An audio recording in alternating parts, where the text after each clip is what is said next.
welcome to Landscape Photography World. Thank you for coming on the show. Hey, Grant. Hey, everyone. Thanks for having me on. A great pleasure. I love your work and I want to talk a little bit about that later. But first off, why is Matt Jackisch a photographer, and in particular, a landscape photographer?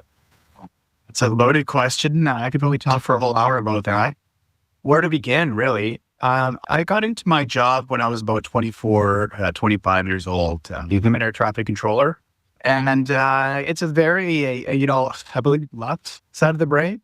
You're only using one half of your brain for a job like that. You're not applying a lot of creativity. And it's a great job. You're secure and you're comfortable. And what I found was just was comfortable in my 20s. I was established and I was kind of left asking myself, well, is this all I have to offer the world? I just felt like I had more in me that needed involvement. Sure. I just had so much energy, passion, curiosity about the world, and it needed an outlet. And it took me a while to arrive on photography as my outlet. I took all kinds of wrong turns. I tried this, that, and the other, but eventually I started traveling and I brought a little camera with me. I just found that I got so immersed in that world of trying to observe and convey moments that I was witnessing on the road. So I really enjoyed that. I enjoyed the mindfulness of it and the presence. And I eventually migrated over to landscape, I guess, I don't know now, 12 years ago, I would say. Okay. Yeah. The reason for going towards nature was I just love being in nature. And I found an opportunity to express myself in a unique way. I found an opportunity to just convey something original, something new, where there's just so much out there that hasn't been seen or at least told before through photography. And it just loved an opportunity to just explore and just observe the natural world. There's just so much out there to see. Yeah, absolutely. I'm interested in how people perceive their work as art. Do you consider yourself an artist, a photographer? What is it in your life? I do consider myself an artist, although I try. I mean, I'm not like walking around the street like, hey, I'm an artist. Sure. I think that there is definitely a lot of creativity that goes into how to capture the best of a moment in a two-dimensional frame. I mean, it's very minimalistic. There's everything going on around you like this. And you're trying to pick and choose the best way and the best moments to convey that to an audience and how to make it compelling and beautiful and something like someone wants to see more of. I think there's a lot of creative energy that goes into creative liberty as well, if it's your thing. But yeah, for sure. I mean, it's an artistic process and it's a process of discovery. Both with how you see and how you convey. So 100% an artistic craft for sure. Yeah, sure. So for you mentioned you sort of just started going out and documenting what you were doing. Where did you go, aha, it's art? Where did the art start? Oh, where did that moment happen? Well, I started with people. So when I was traveling, I went to a lot of countries where privacy was a luxury. So people didn't seem to be weirded out by having cameras pointed at them. So I just found myself capturing moments between people. And it wasn't then. And, I came home and I started researching a little bit more about the potential with photography. Started finding the other photographers who were doing landscapes like Brian Dyer, Alex Marie back then, Mark Adamus, the big names. And just, oh, wow, you can do that. And so I started to go down the rabbit hole of trying to, I guess, mimic that approach. And eventually it kind of came into my own way of expressing and finding my own level of what I'm willing to manipulate, what I'm not willing to manipulate. And once your work becomes very one of the kind, sort of irreplaceable, or you can't duplicate it, like it's just the moment was so precise and the location was so difficult. It was just such an original thing that you got on your camera.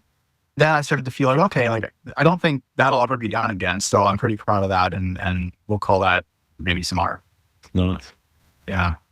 Do you remember the first landscape photo that you just sort of said, okay, this is it. This is what I want to do. I really love this.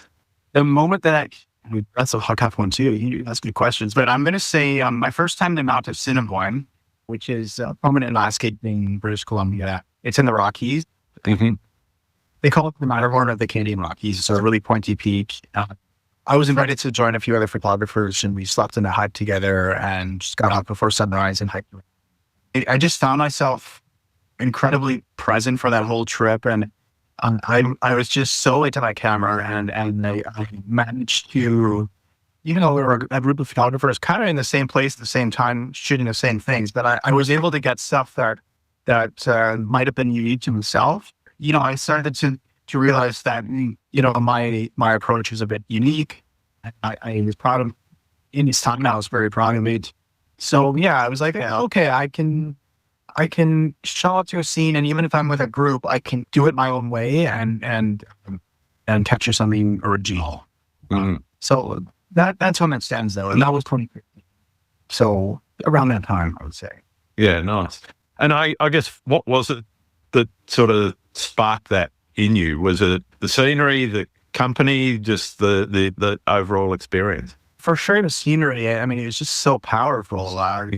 Especially when you're waiting and you're getting embarked by the weather. Finally, after 2 days of waiting, the scene unveils and you see everything. The mountains come out and they're covered in snow. Where you may not even realize what you were waiting for, but there's those moments of revelation, and when your patience take off and you finally see. I don't know. Usually, when the clouds part, the light's beautiful. So you just know you're witnessing greatness, and it's just so special. And it is nice to share that with people and sharing the passion with people as well. Mm-hmm. So, I mean, I don't always go out with people. I can go on my own, and I have different feelings about doing it another way. But yeah, for me, it's just feeling the landscape. Like, you just feel it in your soul. It feels so great. Sure. Let's dig into that feeling side of things around being alone or being with other people. You said you don't really have a preference either way. If you were pushed, what would you do? Well, I've gone through phases, and typically I would prefer to be alone. I'm just very sensitive to distractions and things around me, and someone else phoned in on a comp, I don't want to get near them, and vice versa. Like, I concentrate best on my own, and I notice best on my own. But I spent a lot of time in nature by myself, a lot of time, and that's time away from people, where you're isolated, you're secluded, days in the tent kind of thing.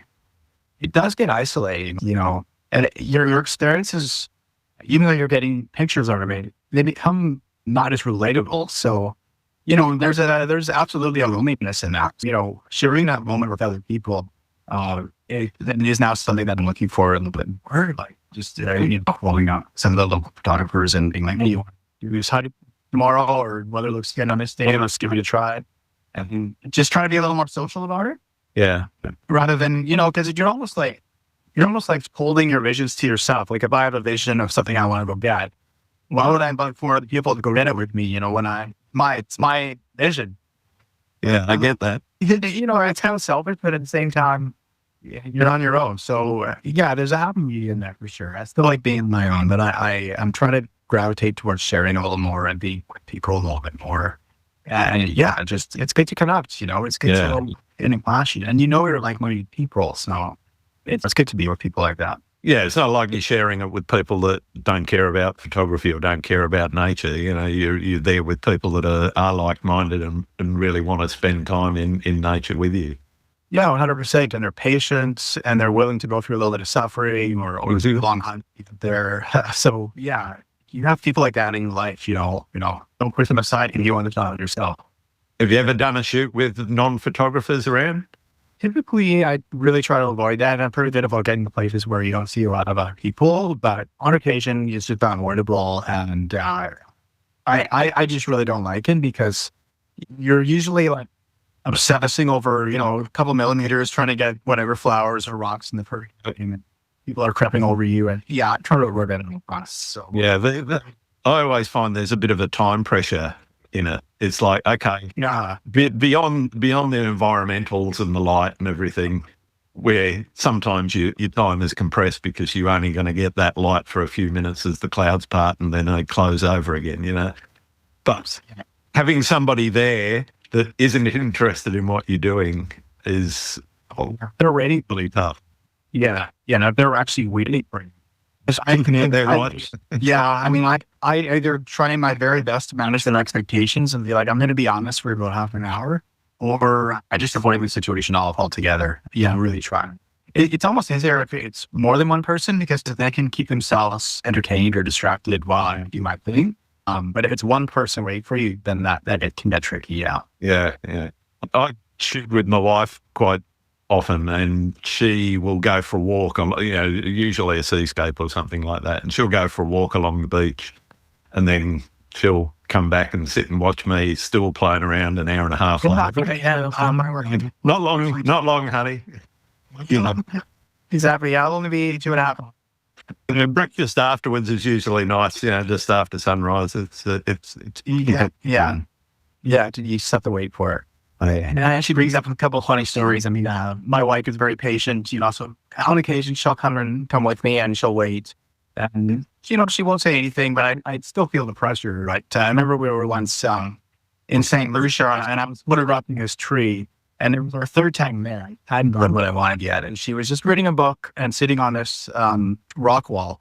Uh-huh. And unknowingly, she was being eaten by ants. So she was covered in like 100 ants by the time I was done. And she had bites all over her. Oh, wow. And I just felt so bad. And she's a good sport, she's a good sport. But I felt bad about that one, yeah. That type of thing seems to happen to us quite a bit. Yeah, I feel it. You mentioned you backcountry hiking and spending time in a tent and so forth. What kind of planning goes into those sorts of trips? Because if you're going in winter in British Columbia, for example, in the Rockies, you've got to be prepared. You can't just walk out there in a jumper and, with a camera backpack on your back and a tripod if you're going to be out there for a few days. What kind of planning do you put into that process? What kind of planning process do you put into that kind of trip? Well, I come and go quite a bit. So I've gotten pretty formulaic in my mind about what to bring. I have Tupperware bags that are pre-packed and Ziploc bags. And I try to organize my things where I could just grab it, throw it in a bag and go. So it becomes about, okay, the big question is, am I going to be camping or not? And then obviously, drop down my mind opens up and, okay, what do I need to camp, sleep, be comfortable, be warm? I have big sport, everything. So actually, I keep them in my car. So a lot of stuff is pre-packed, and then depending on what I just grab it from the bins. I typically work 6 days on and 4 days off. So particularly between 2017 and 2024, I was on all of my sets 4 days off. I'd be gone. I'd be, down to Oregon or, over to the Rockies if it was, if I extended it a little bit, or you're just locally around the Coast Mountains here. So yeah, as far as planning, my wife used to work for a company called Arc'teryx, which is an outdoor clothing company. So I've, I loaded up a closet full of their stuff and we got the discounts. So, having the right jackets is really key. So just grounding a few jackets, camera bags always ready to go. Keep the headlamp charged, keep the Garmin charged. Yeah, does that kind of answer your question? Definitely. I don't keep lists or anything like that. I just run through a gauntlet of what I'm expecting to do.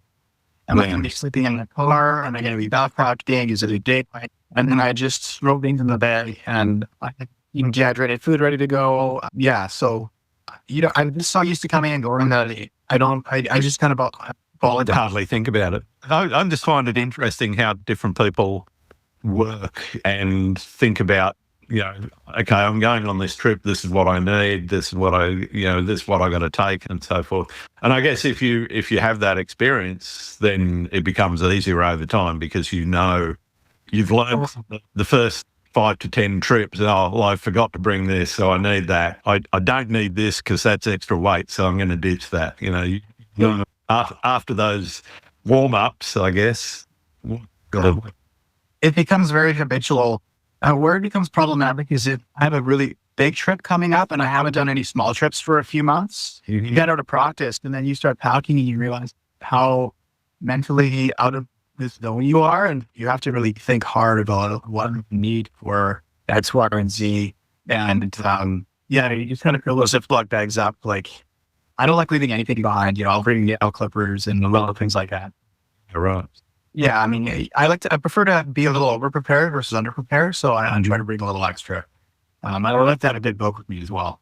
Yeah, no, no. You mentioned looking to find something original, and there's a couple of schools of thought on this. One, originality is almost dead because everyone's photographed just about everything, at least in photography, and stealing from other people, and I'm putting stealing in inverted commas here, copying a composition or looking at things in a way that's been looked at before is part of learning.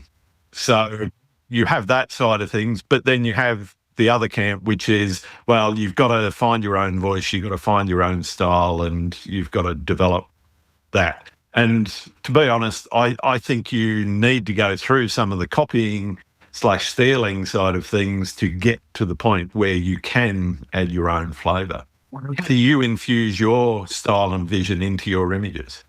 My style and vision, I endeavor to get into extremely remote places. So often very, very long, arduous hikes, or I'll even, with a group of friends, we'll do a helicopter in northern BC and we'll get dropped off somewhere where people just don't go.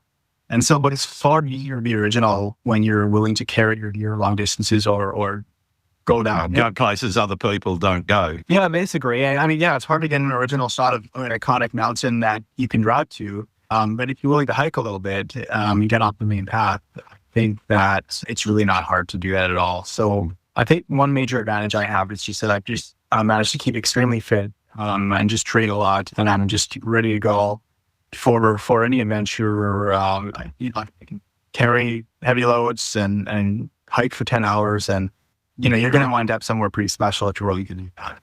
Yeah. No. So that becomes part of the process. It becomes part of the artistic process is how am I going to keep myself in that kind of shape so that I can go do that?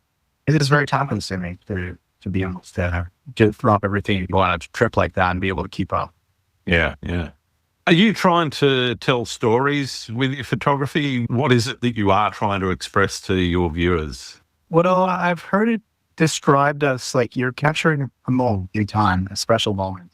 And it's often you're witnessing a transition, or it's not necessarily just a subject, like a subject in your frame, but it's a relationship you're capturing.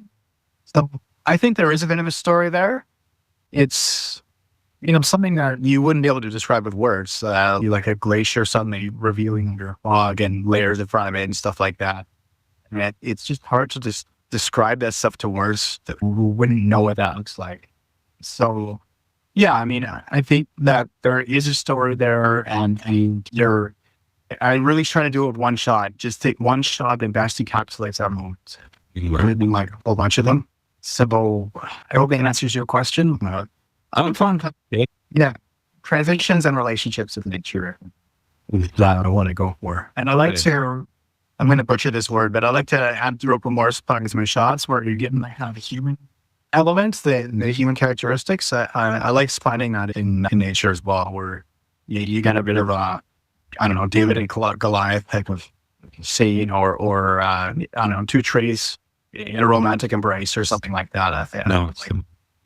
I think every human sees the world in those sorts of terms to a certain degree. You can't help seeing shapes in clouds or shapes in rocks, and even rock faces can have different visual aspects that you go, okay, well, that kind of looks like a face, or it looks like a couple of people or a man running or something like that. And, those sorts of things can happen naturally. And I think it's just the way people see the world. And that's what really makes it special, is we all see the world a little bit uniquely, a little bit different. So that's, our perspectives are all 100% unique to our own experiences. And that's what photography is trying to convey. I think we're already conveying that. Yeah. One of the things a lot of photographers are concerned about is the impact on the environment from their sharing of popular places on social media. I'm interested in your opinion on some of that, and I guess how you balance that desire to capturing the stunning image with the need to respect and minimize your impact on the natural environment. Yeah, I'm pretty sensitive to it. I know it's called gatekeeping when you're not willing to share or deliberately ambiguous, but I have seen what happens to places that are overshared and overwhelmed by footsteps and by people. And I mean, it's unfortunate that not everybody is mindful or respectful of a place when they visit. If someone's willing to message me privately and they really want to know and they ask and they're respectful, I usually will tell them. But as far as geotagging on Instagram, I'm very vague. Unless the place has a built-in coordinate system or it's extremely difficult to get to, or if I'm not worried about it getting overrun, just because access is so limited, then I might be a little more specific about where it is. But overall, yeah, I don't want to see hordes of people overrun places who just buy allocations on Instagram. I mean, the research is a very time-consuming part of photography, research and scouting. I go to lots of places and just visit and don't get a shot out of it because I'm just looking around. So when you find something amazing after 10 failed attempts, I'm not going to lay down a yellow brick road for other people to get there necessarily. Yeah, fine. I mean, I usually get the, where is this? Oh, yeah, exactly. Or DM, and it's kind of like, well, It's like, where is this? No question mark. Like, yeah, that's right. But sometimes I just say Australia. Yeah, there you go. Yeah.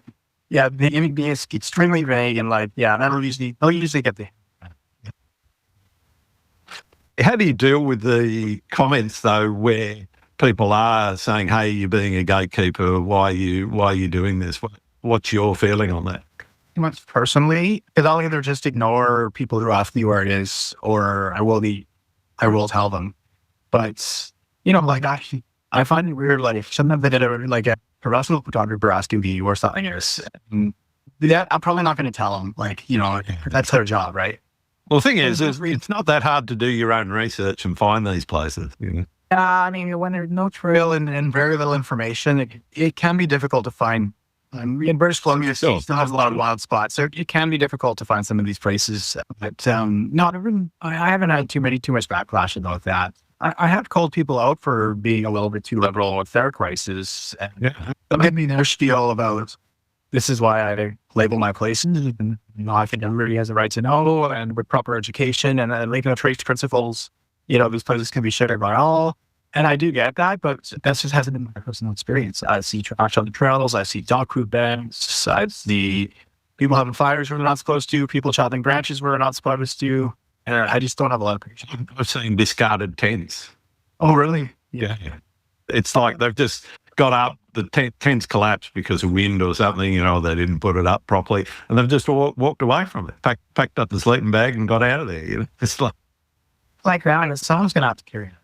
Yeah, exactly. Just a lack of accountability, really. Yeah. It just amazes me how some people behave in nature, And we recently had it was only a few days ago, we had a local spot, which is very accessible by road. You can literally drive up to it. And it's a cliff called Lincoln Rock, which overlooks the Blue Mountains National Park here. Which, when we're talking mountains, nothing like British Columbia. We're talking, I think the highest peak's about 1,500 metres or something like that. Yeah. Scale, forget it. But what you've got in that place is a sheer cliff with an 80 or 90 metre drop with no fencing. And you've got like 3,500 people turning up in that spot at one time, trying to get an Instagram shot. And it's the council's basically just said, all right, we're closing it down. You can't get in there. So they've put up roadblocks and whatever, so you can't actually get in. Yeah, and there were local residents complaining that people were using their front yards as toilets and that kind of thing because there are no facilities there. There isn't a toilet. Now, whether they'll reopen it at some point in the future, I don't know. But they've literally just closed that whole place down simply because of the foot traffic that's going in there. Yeah, we have similar issues here with similar results as well. Like once a place gets overrun and there becomes a toilet, it typically gets shut down or at least severely restricted. So I really do try to avoid those types of places, but they are beautiful. People go there for a reason because Well, this is it. The iconic shots are iconic for a reason, you know? yeah, exactly. And even just people who aren't necessarily photographers who want to enjoy something beautiful. They're gonna go to the places they find out about, and they're gonna find out about the places that get posted all over Instagram. So yeah, I mean that's just how it happens. Social media has already changed, but the landscape, so to speak, of these places. Yeah. I just find it fascinating how different jurisdictions deal with things, though. You know, some places they'll just shut it down completely. Other places they'll put permits in place. And I think sometimes the restrictions are interesting, the way that they're set up. But I also think sometimes they just drive more traffic to those places, or desire for the traffic, because they are restricted. They're harder to get to because obstacles are being put in the way. So people go, okay, well, I'm going to try and challenge that obstacle, you know? Exactly. Yeah, or try to win it. Yeah. Yeah, I mean, I don't know, I thought of this, but I was down in Chile, Patagonia area years ago, and I was trying to go to some of the lesser visited places. So I went to a place called Cerro Castillo. Mm-hmm. You pay $10 at the gate and you hike up, and there's a bit of a campsite up in the mountains there. And there were about 60 people camped up there. And there was no bathroom. There's no outhouse or toilet. So like, you kind of need some infrastructure to handle that kind of crowd, because it's inevitable. I mean, people are going to go to the bathroom and find, a quiet tree. And yeah, I mean, it's just inevitable. So yeah, unfortunately, I think there's some responsibility jurisdictions to create, especially if you're taking things in mind, to create a bit of a place for people to go to the bathroom, at least to maybe put some garbage away. Definitely. Well, I remember back when I was a Boy Scout a long, long time ago. And one of the things we always did when we went camping in places where you were remote, there were no facilities, but you were going to be there for a couple of days or something, you always had a shovel along with your roll of toilet paper. And it was always find a spot where it's sort of secluded, off the track, nobody's going to step in it. So you can dig yourself a hole, do your business and get out of there, you know. But I don't think that necessarily gets communicated to people these days unless they are involved in things like scouting or camping organisations where you get taught. Exactly. I mean, because unless you really go looking for that information, it's not like people will just show up are going to find it. And, you hope there's at least a little bit of effort. But I've been hiking lately with a lady who hikes with 2 dogs, and she said that when you hike with dogs, it's a real big problem. Other humans not particularly, because the dogs find it and they eat it. And then now it's now it's a big problem. For that and so many other reasons. I'm interested in how you balance your photography with the rest of your life. What do you like to do outside photography, and how do you make time for it? I mean, that's the biggest challenge of life. I mean, I don't get enough sleep, so that's a big one. If you don't sleep, you have more time. Yeah. I'm quite active. I play tennis. I do yoga. I run. I go to the gym. I kite surf regularly. So, I mean, I am fortunate in that my job, air traffic control, does afford a lot of time off. They give us a lot of vacation. Mm-hmm. I maximize as much as I can. I've learned how to maximize every credit I possibly can get to do that. So I'm at an advantage in that way.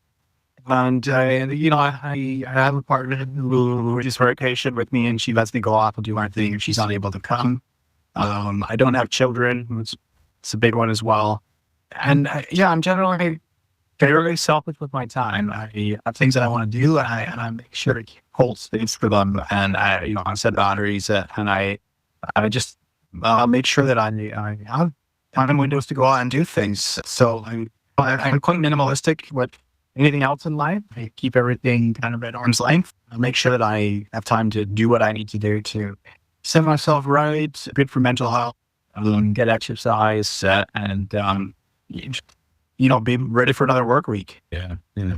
It's definitely a balance, and some years I get it right, some years I don't. Some years I go too hard and I'm squeezing too much in, where I get up an airplane and get a couple hours of sleep and go right back to work kind of thing. Like, you definitely have to, it's tricky. But I think I've gotten good at just, trading my shifts where I need to trade them and have some flexibility there and just be very good about managing expectations of the people around me. I have to go off and do this thing for a few days.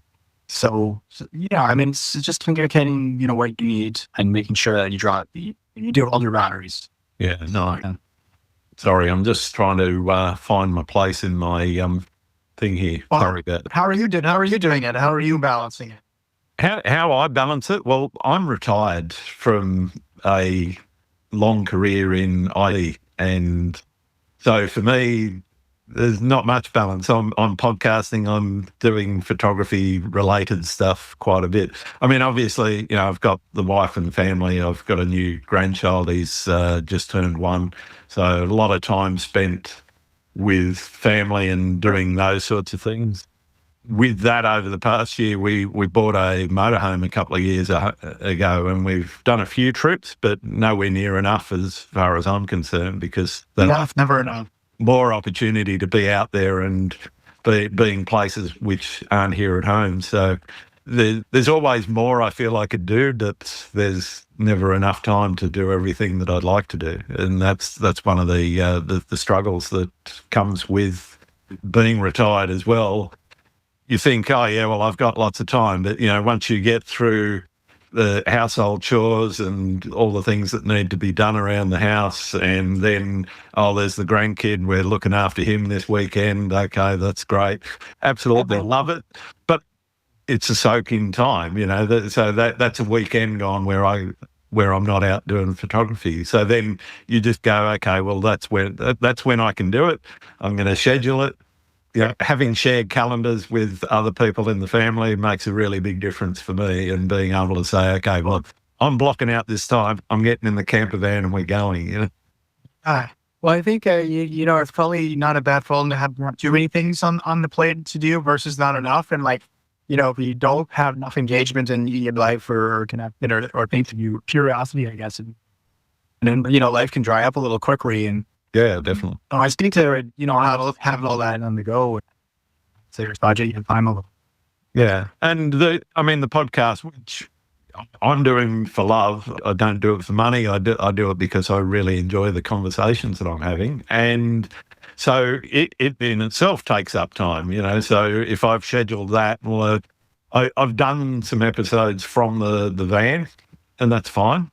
They work where I can get reception. So I've got to make sure, if I'm going away somewhere, that I'm not somewhere too remote that I can't get reception for the digital that I've made. And then there's the finding new guests, lining up the timing and everything, and then the editing, et cetera, et cetera. So, I have fairly full days. And when there is downtime, there's always Netflix or a book or something like that, Yeah, sure. And you've come out at quite the list of guests you've had on the show. It's really cool to see who's been on. Yeah, I'm pretty happy with some of the conversations I've been able to have. For me, it's been a bit like a university course in landscape photography over the past, it's 4 and a bit years now. I've had that conversation with people all over the world with all kinds of... Exactly, yeah. Everyone is slightly different, even though the format is largely the same. Every conversation is different, because different people do things differently, think about things differently, and it is interesting to have those conversations. And it's a passion for me, and it's a project I don't see ending anytime soon. So just going to keep going. I have a very long list of people to talk to, and I'm just going to keep adding to it, and which probably means it'll finish when I die. Well, I'm sure the more people you talk to, the longer your list gets. So you keep learning to run photographers.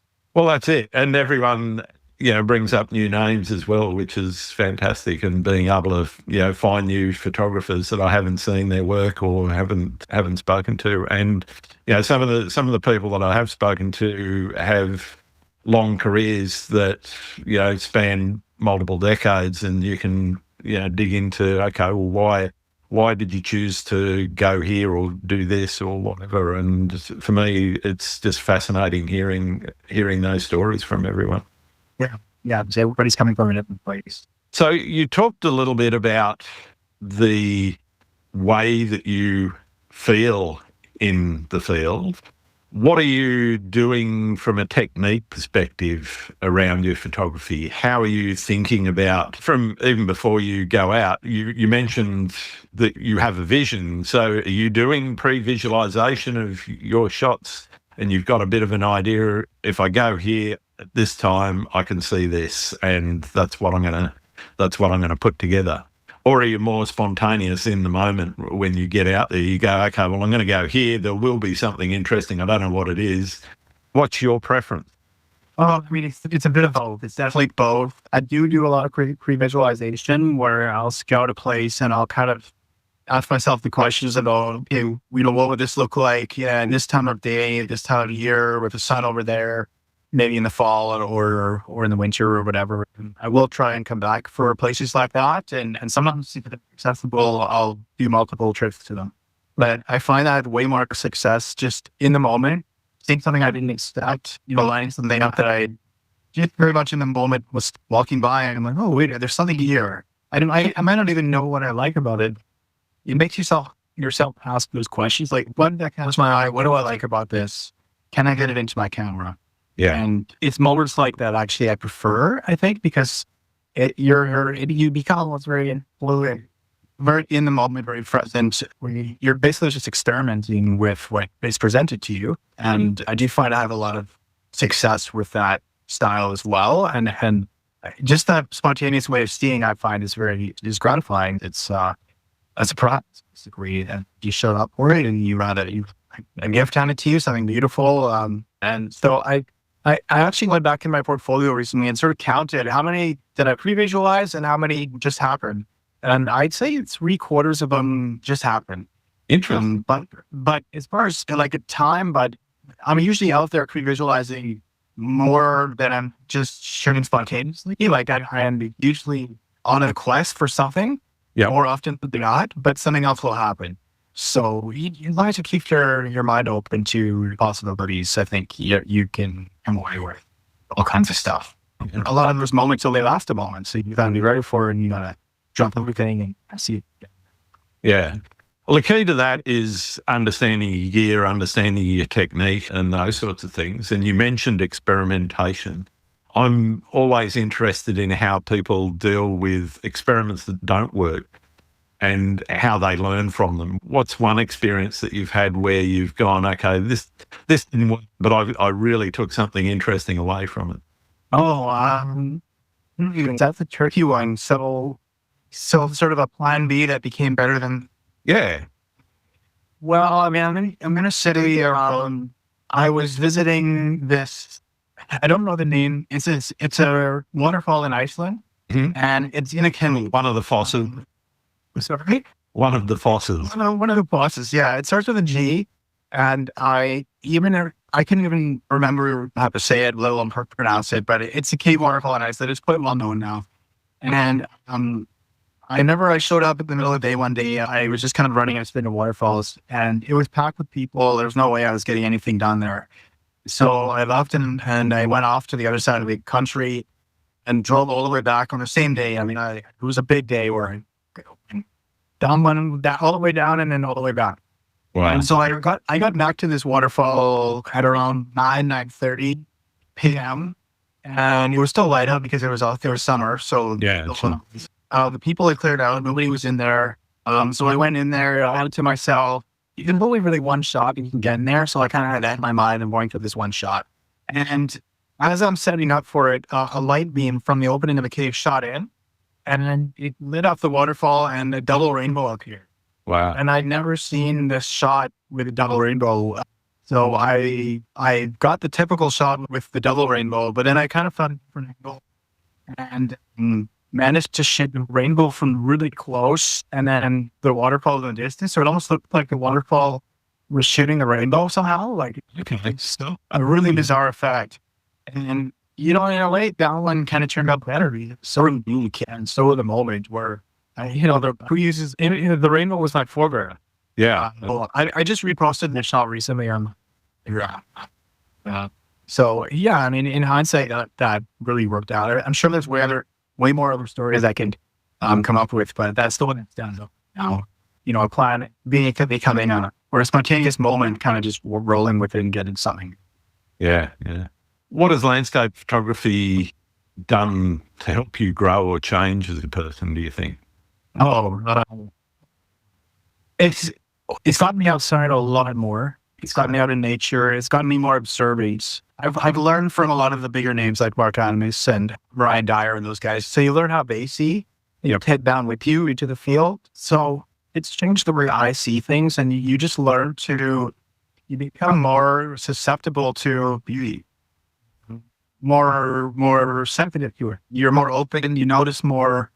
But then when you look a little deeper, you realize how interconnected everything is. How it just, the way the forests grow and the way the light shines, and everything has a reason, everything has a purpose, and everything belongs in that structure, that system of ecosystem, basically. Like it's evolved for millions of years. And it is what it is today. You just realize that it's not really accidental that we got there. This is how it was intended to be. So, I'm not religious, but you almost feel like at the presence of the higher order when you're out there kind of realizing, like, this is how it was meant to be. This is what nature, it's creation.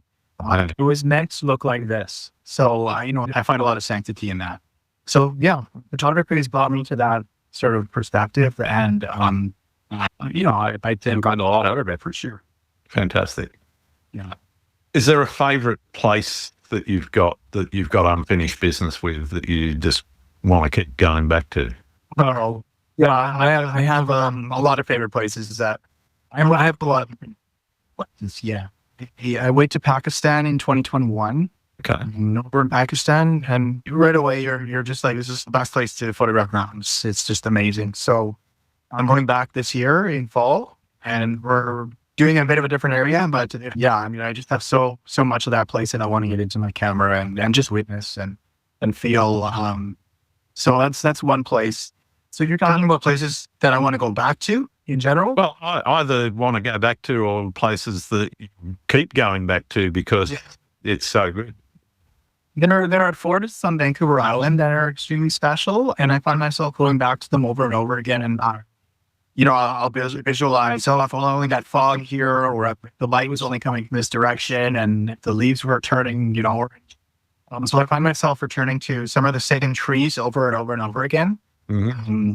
A lot of them I have finally gotten what I want, but it's taken a lot of visits to finally convey that moment. I remember this one tree, it was just throwing me further. No matter what I did with my camera, I could not get properly. And I visited it like 6 times. And I remember just laying in bed.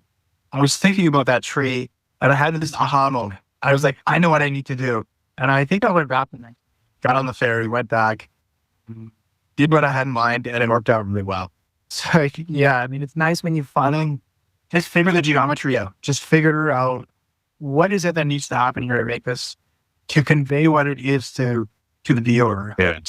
What makes this majestic, and how to let out for the camera. Nice. Yeah.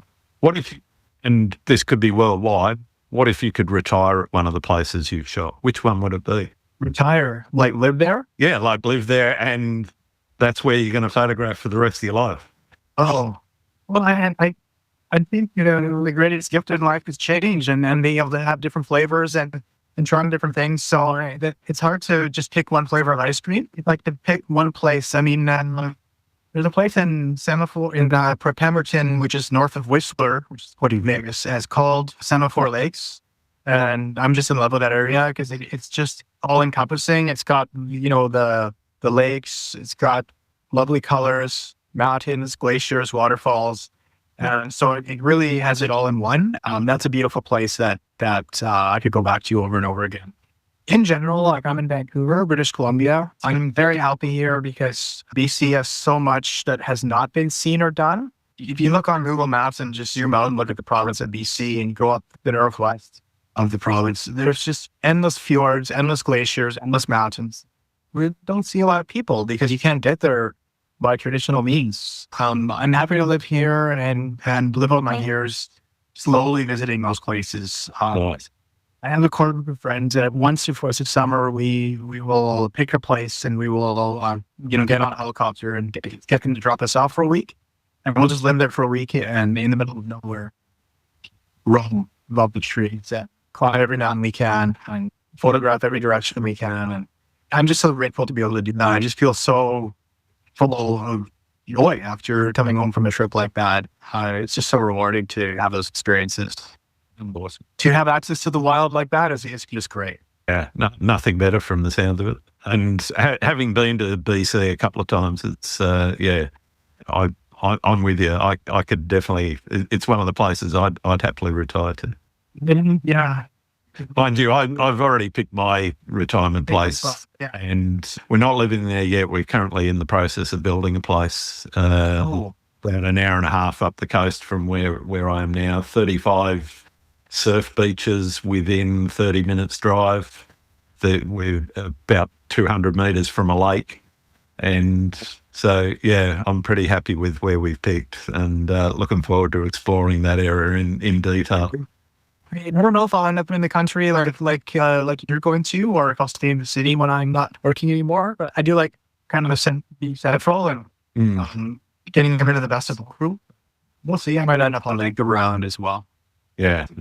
I'm interested in the way that people work with their photography when they're finished shooting and they've got home. Are you straight into your edits? Do you leave them to marinate for days, weeks, years, months? How do you go about your editing process, and what's your thought process going into that? I wish I could edit almost right away, but I just don't have time. My backlog is about 2 years. Oh, wow. Through Bruce. Yeah. So I've only just 2 days ago published my gallery from Peru, which was taken over 2 different trips, 2022 and 2024. So more than 2022, we're talking like almost 4 years ago. So I've just finally finished those photos. Typically, I use my time off. I'm not my time off. So I'll get home, I'll dump memory card in the computer, I'll go to sleep, and I'll go to work. And then I won't look at those photos for who knows how long. So if I have time, I'll run through a rough draft to pick the photos that I like and try to pick the crops that I like and maybe do a bit of lightroom adjustments just to see if there's potential there. Yep. And then I'll find the ones I like and I'll kind of tag them. And then 2 years later, I'll finally edit them.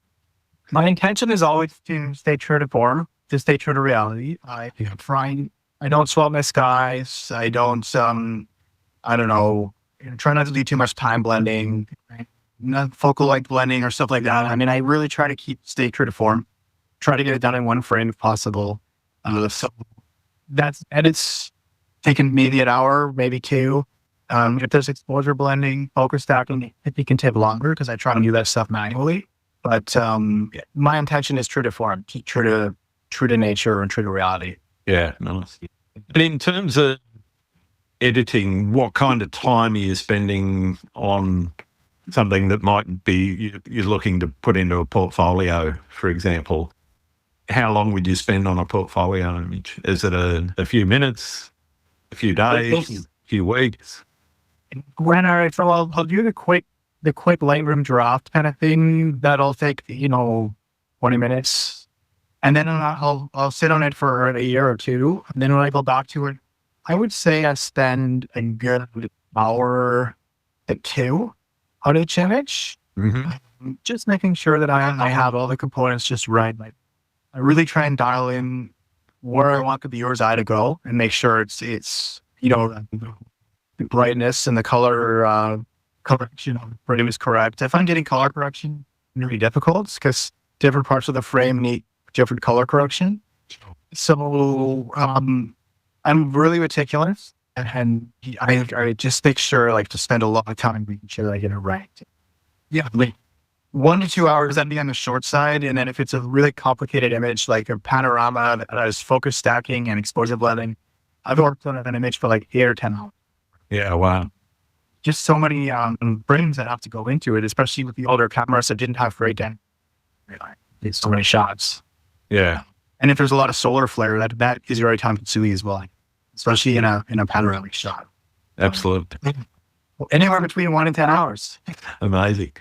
In those 1 or 2 hours, what sorts of things are you looking for, and what are you usually tweaking? I mean, beyond the obvious, dust spots and that sort of thing. What are you trying to do to your image?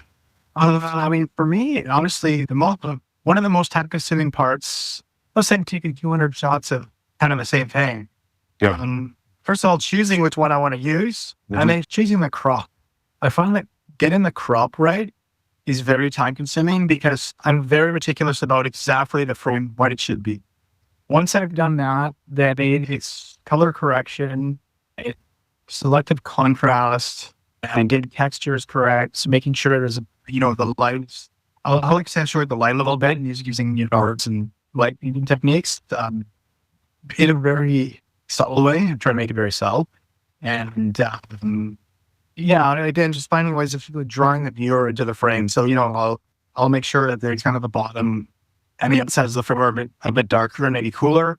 And then the inside of the frame is maybe a bit warmer if the scene warrants that. Yeah, I mean, things like that. Sometimes you have to pull a lot of contrast out of a frame for it to work because it's just super low contrast. Yeah.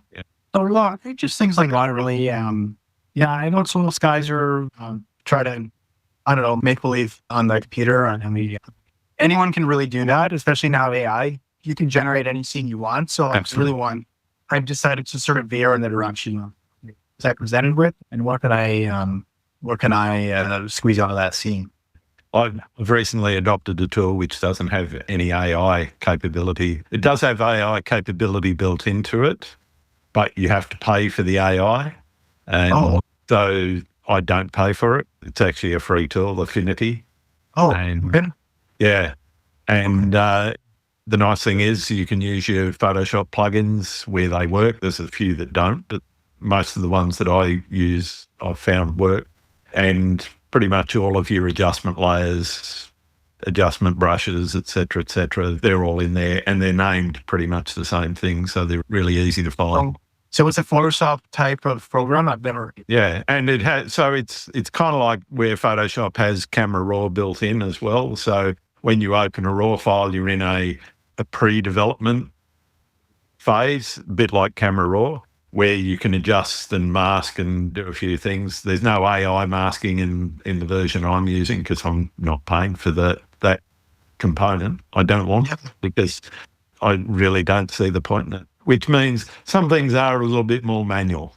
And of course, yeah. But that creative process. Well, exactly. And to be honest, I'm actually enjoying working out the techniques for, refining edges on a mask, for example, and working out how you can actually bring out exactly what it is that you want in an image in that particular program. But yeah, it's free. I did it because Adobe decided to almost double the cost of the subscription for me. And it was kind of like, see ya. Yeah. There's alternatives out there. Yeah. I haven't had time to explore that, but I can definitely see why. I personally think the freedom from AI is one of the key, benefits for me as a creative person, is that I'm the one that's doing any adjustments, and I'm controlling what gets adjusted and what doesn't. Yes, it would be nice to have AI noise cancelling for some of those images where you bring out the shadows a little bit and they get a bit crunchy, But yeah, the old techniques still work. You mask those areas and you then bring down the noise in them manually, and it works. It's about working with what you got instead of leaning on a crutch that I think a lot. And I'm not putting this on other photographers. You use the tools that you're happy with.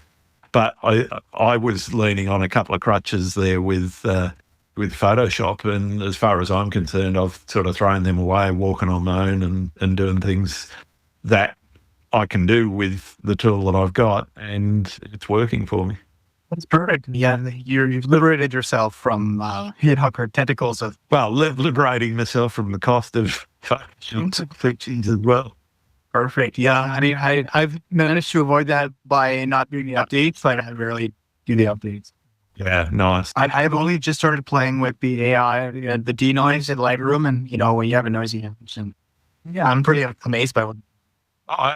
Don't get me wrong. I love that. That's one thing I do love and miss a little bit, but I've found ways around it. There's workarounds, and for me, that also means I've got a little bit more control over how my image looks, as opposed to pushing one button and going, it's kind of like, autopilot, let's see what happens, Yeah, for sure. Yeah, it's more personal though. Man. Yeah. Do you print much of your work? And if so, what are you doing in terms of preparation for that?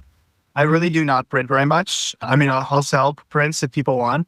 Oh, I have a website for that, but I just don't get a lot of inquiries, and I don't push sales at all. So I print very rarely. When I have printed or when I do print, I basically just make it a little sharper and a little brighter than I see on the screen and send it off. I had printed on a metallic paper that's face mounted onto acrylic. Yep.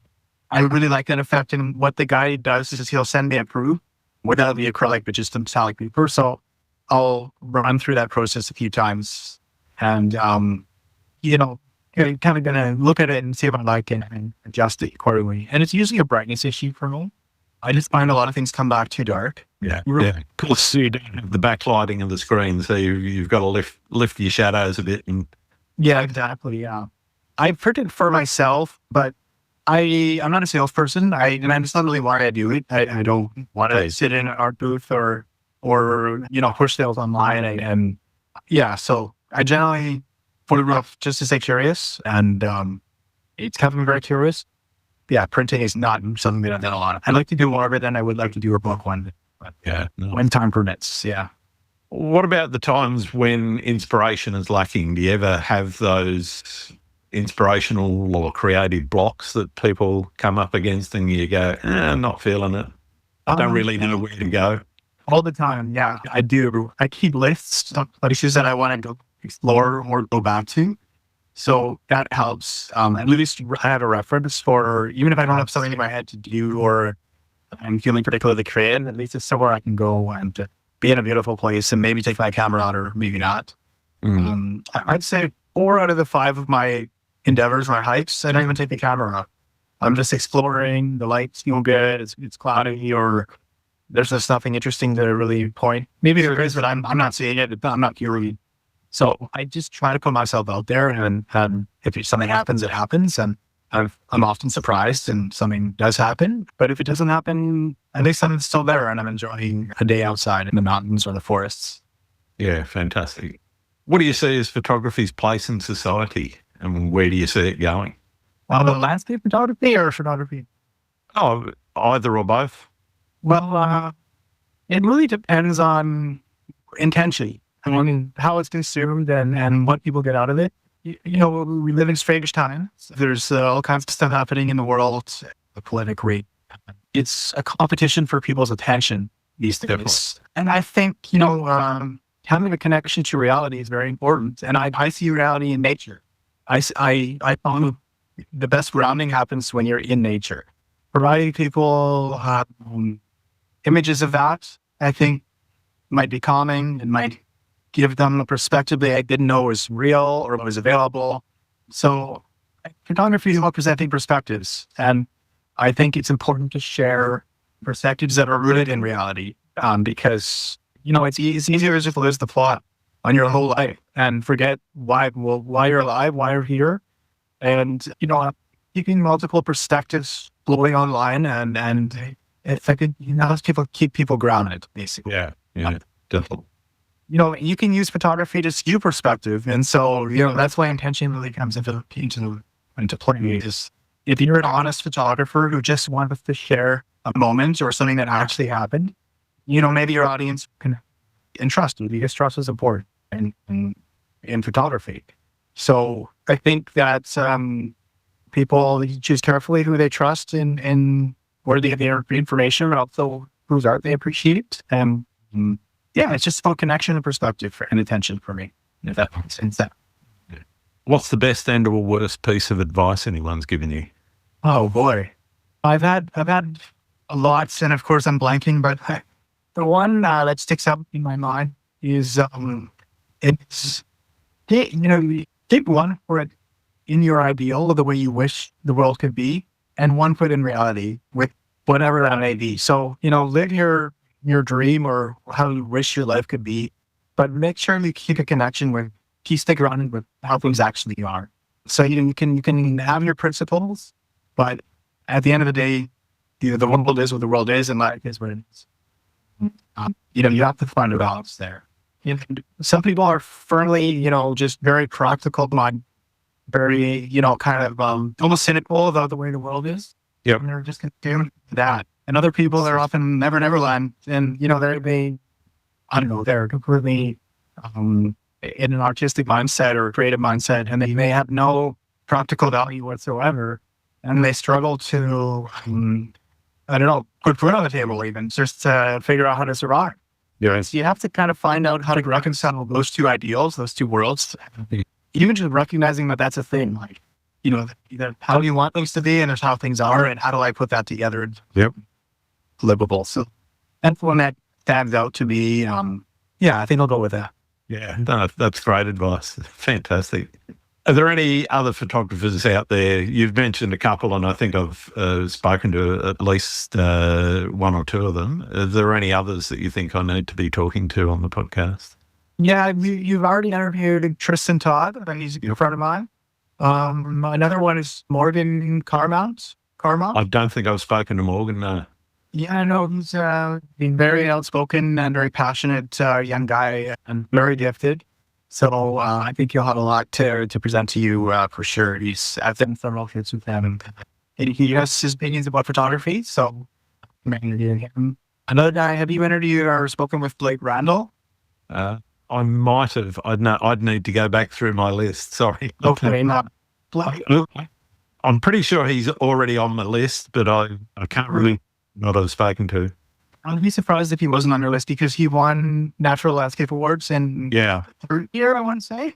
Very quiet guy, very reserved. But he's so gifted and so hardworking, and his portfolio is done. But him and I, Rico, I just love seeing working with the guy, because he's up for anything, and he's so patient, and we're making a team.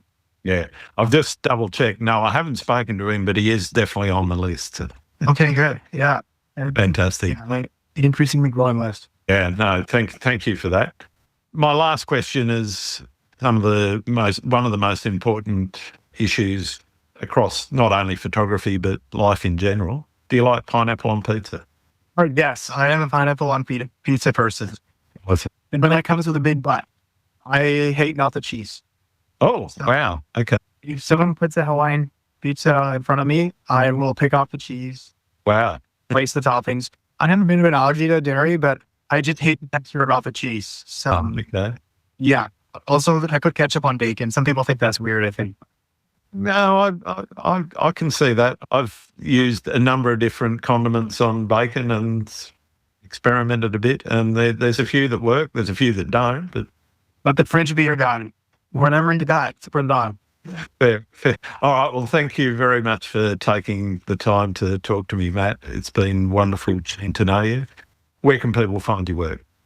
I'm on Instagram, on Facebook, and I have a website, which is, I don't know if you can put it on, but it's mynamephotography.com, jackischphotography.com. I keep it up to date, and that's about it.